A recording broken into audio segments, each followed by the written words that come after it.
আসসালামু আলাইকুম গাইস। আজকের ভিডিওর থাম্বনেল কুয়েত ছাগলের খামারের কাজে আসবেন কি আসবেন না, দুম্বার খামারের কাজে আসবেন কি আসবেন না এবং সুযোগ সুবিধা কীরকম এই দুম্বার খামারের কাজে, ছাগলের খামারের কাজে সুযোগ সুবিধা কীরকম, এরকম ভিডিও এর আগে আমি দিছি, ঠিক আছে? হয়তো আপনারা দেখেন নাই, হয়তো অনেকেই দেখছেন। যারা দেখেন নাই তারা কমেন্ট করছেন যে ভাই আপনি দুম্বার খামারের বিষয়ে একটা ভিডিও দেন, এই জন্যই আমি ভিডিওতে আসলাম। আর আমি অনেকটা সুযোগ সময় পাই না, ঠিক আছে? এই জন্য আপনাদেরকে ভিডিও দিতে পারি না।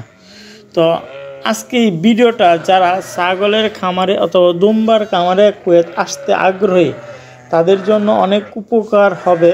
যদি কন্টিনিউ করেন, ভিডিওটা দেখেন, তাহলে অনেক কিছু বুঝতে পারবেন। আমি সকল বিষয়ে কথা বলবো, কীরকম কাজ, কাজের বেতন কীরকম, সুযোগ সুবিধা কীরকম, আপনারা আসলে কেমন হবে, ভালো হবে না খারাপ হবে, এটা নিয়ে কথা বলবো, ঠিক আছে? তো প্রথমেই বলি, দুম্বার খামার অথবা ছাগলের খামার কুয়েতে যদি আপনারা আসতে পারেন তাহলে মোটামুটিভাবে ভালোই হবে, খারাপ হবে না। আর দুম্বার খামার আর ছাগলের খামার দুই রকমের আছে। একটা হয়েছে আপনার মাঝরাতে, আরেকটা হয়েছে আপনার মরুভূমিতে, ঠিক আছে?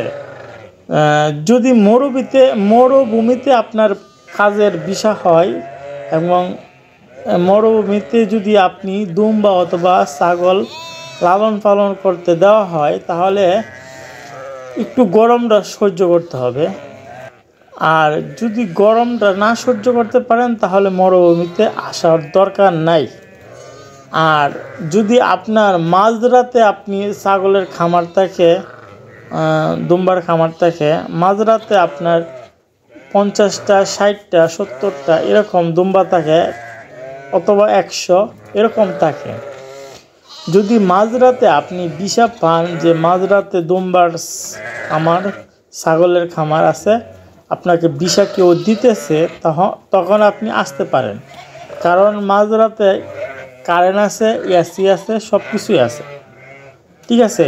আর কাজের বিষয়ে আসি, আপনি সকালবেলা 2 ঘন্টা কাজ করবেন, বিকালবেলা 2 ঘন্টা কাজ, কি 1.5 ঘন্টা কাজ, এর বেশি আপনাকে কাজ করতে হবে না। আপনি সারাদিনে 3 থেকে 4 ঘন্টা 5 ঘন্টা কাজ করলে হয়ে যাবে, ঠিক আছে? আর দুম্বা আর ছাগলের খামারে যারা কাজ করে তাদের সাথে কুয়েতি কোনো রকম ঝামেলা করে না, তাদেরকে অনেক পছন্দ করে। আর এই বেতনও মোটামুটি ভালো। আপনার বেতন হবে কুয়েতি দিনার 100 দিনার, অনেক কুয়েতি 110 দিনার দেয়, আবার অনেক কুয়েতি 90 দিনার দেয়। আপনার বর্তমানে 100 দিনারে কুয়েতি 100 দিনার বাংলাদেশি টাকা হয় 40,000। আর খাবারের কিছু কুয়েতি আছে, খাবারের টাকা দেয় মাসে 15 দিনার দেয় খাবারের টাকা, ঠিক আছে? চাউল দেয়, অনেক কুয়েতি ডাল দেয়, ঠিক আছে? আবার অনেক কুয়েতি চাল দেয় না, খাবারের টাকা দেয়। আবার অনেক কুয়েতি পুরা খাবারেই দেয়, যত কিছু লাগে সব কিছু দেয়, চাউল ডাল যা কিছু লাগে সব কিছু দেয়। দেওয়ার পরে বেতন দেয় 100 দিনার অথবা 110 দিনার অথবা 90 দিনার, মানে অনেক কুয়েতি অনেক রকমভাবে দেয়, ঠিক আছে? তো আপনারা যদি দুম্বার খামারে কাজে আসতে চান আসতে পারেন, কোনো সমস্যা না। আপনার কাছে যদি বিশ্বাস, মানে কোনো আত্মীয় স্বজন যদি আপনাকে বলে যে দুম্বার কাজে আসবে কি না, তাহলে আপনি আসেন, সমস্যা নাই। তবে মাঝরাতে আসলে ভালো হয়, মাঝরাতে আপনার কারেন্টটা থাকে, মানে একটু এসি থাকে, আপনি একটু মানে শান্তিতে থাকতে পারবেন। আর যদি আপনি গরম সহ্য করতে পারেন তাহলে আপনি মরুভূমিতে মানে থাকতে হবে। আর মরুভূমিতে থাকতে আপনার একটু গরম লাগবে, ঠিক আছে? গরম সহ্য করতে পারলে আপনি মরুভূমিতে থাকতে পারবেন। কিন্তু মরুভূমিতেও কাজের অনেক সুযোগ সুবিধা আছে। মরুভূমিতে আপনার অত 3 ঘন্টা কাজ করতে হবে সারাদিন, ঠিক আছে? সারাদিন 3 ঘন্টা কাজ করলে হয়ে যাবে। আপনার মরুভূমিতে কাজের আরাম আছে, কিন্তু গরমটা সহ্য করতে হবে গরমের দিনে। ঠিক আছে, এটা তো আর সবাই সহ্য করতে পারে না।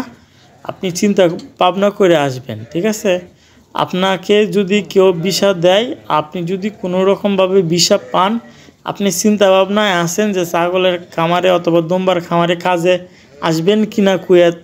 ঠিক আছে, অনেক ভাই আমার কাছ থেকে পরামর্শ চাইছে, তো আমি বলবো পরামর্শ আমি যতটুকু দিতে পারতেছি আর কি, আমি মনে করব যে আসেন। অনেকেই আপনাকে ভয় দেখাবে। ঠিক আছে, আপনাকে এরকম ভয় দেখাবে যে কুয়েত যাইস না, কুয়েত যাইলে সমস্যা, দুম্বারের খামারের গন্ধ বেশি, এরকম কথা বলবে। ঠিক আছে, ভয় দেখা। তো মানুষের কথা শুনবেন না। আমি চাই আপনারা আসেন কুয়েত, আইসে কিছু টাকা পয়সা ইনকাম করেন। কোম্পানির ভিসার থেকে দুম্বার খামারের ভিসা এবং দুম্বার খাজে অনেক ভালো। কীরকম ভালো? অনেক ভালো। কোম্পানিতে আসলে আপনার 75 দিনের বেতন, আর দুম্বার খামারে আসলে আপনার বেতন অনেক। তো আশা করি বুঝতে পারছেন। যদি কোনো কিছু না বুঝতে পারেন তো কমেন্ট করবেন, কমেন্টের রিপ্লাই দেওয়ার চেষ্টা করব। ঠিক আছে, ওকে, আল্লাহ হাফেজ, বাই বাই।